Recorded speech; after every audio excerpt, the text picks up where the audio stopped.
পানিহাটি ৩ নম্বর ওয়ার্ডের ১৫০ বছরের পুরাতন বাড়ি ভেঙে মৃত এক। পানিহাটি ৩ নম্বর ওয়ার্ডে আচমকাই ভেঙে পড়ে ১৫০ বছরের পুরনো বাড়ি। পানিহাটি পৌরসভা থেকে একাধিকবার চিঠি দেওয়া সত্ত্বেও কোনো রকমভাবে মেরামত হয়নি। যদিও গতকাল রাতে ৫৮ বছরের বৃদ্ধ দেবকুমার সীমানি এই বাড়িতে ঘুমাচ্ছিলেন। ভেঙে পড়ে ওই বাড়ি। তাকে আশঙ্কাজনক অবস্থায় স্থানীয় পানিহাটি হাসপাতালে নিয়ে গেলে তাকে ডাক্তাররা মৃত বলে ঘোষণা করে। এই বাড়ি ভেঙে পড়ায় এলাকায় যথেষ্ট আতঙ্ক ছড়িয়েছে।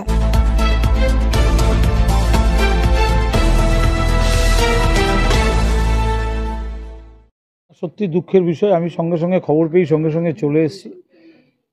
১০০ বছরের ওপর বাড়ি, স্বাধীনতা আন্দোলনের আগের বাড়ি। অতএব এই বাড়িকে বারবার ধরে ওদের বলা হয়েছিল ভাঙার জন্য, এবং আমরা আজকেই নোটিশ করে দিচ্ছি সমস্ত বাড়িগুলো। কারণ মানুষের জীবনের দাম সব থেকে বেশি। এটা ভাই প্রবলেম, যার জন্য এই বাড়িটাকে ভেঙে আর নতুন করে ওরা তৈরি করেনি। এই প্রবলেম থেকেই আজকে একটা মানুষ চলে গেল। আর যাতে কোনো মানুষ যাতে না যায়, তাই আমি পাড়ার লোকদের সাথে কথা বলেছি, ক্লাব কমিটি বান্ধব পাঠাগারের সাথেও কথা বলেছি, যাতে পাড়া এবং ক্লাব কমিটি সবাই মিলে ইনভলভ হয়ে পৌরসভা সহযোগিতা করবে। এই যে সমস্ত বাড়িগুলো আছে যেগুলো ১০০ বছর উপরে, এই দেখছেন না বাদিকে আরেকটা বাড়ি রয়েছে, তাদের পৈতৃক সম্পত্তির বাড়ি, সব ভাই সামনে একটা বাড়ি রয়েছে।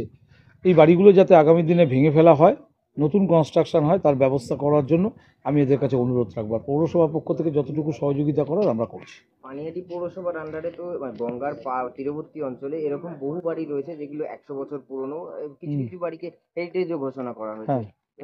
এই বাড়িগুলো যেগুলোর অবস্থা খারাপ, সেগুলোর দেখুন, আমরা তো পৌরসভার থেকে কি করতে পারি? পৌরসভার থেকে আমরা চিঠি করে তাদের দিতে পারি যে আপনার বাড়ি বিপজ্জনক বাড়ি, ইমিডিয়েটলি ভেঙে ফেলার ব্যবস্থা করুন, নাহলে যে কোনো মুহূর্তে অঘটন ঘটবে। আমরা তারনাথ বন্দ্যোপাধ্যায়ের যে বাড়ির পোর্শনটা আছে সেটাও খুব বাজে পরিস্থিতি, যে কোনো সময় সেটা ভেঙে পড়বে।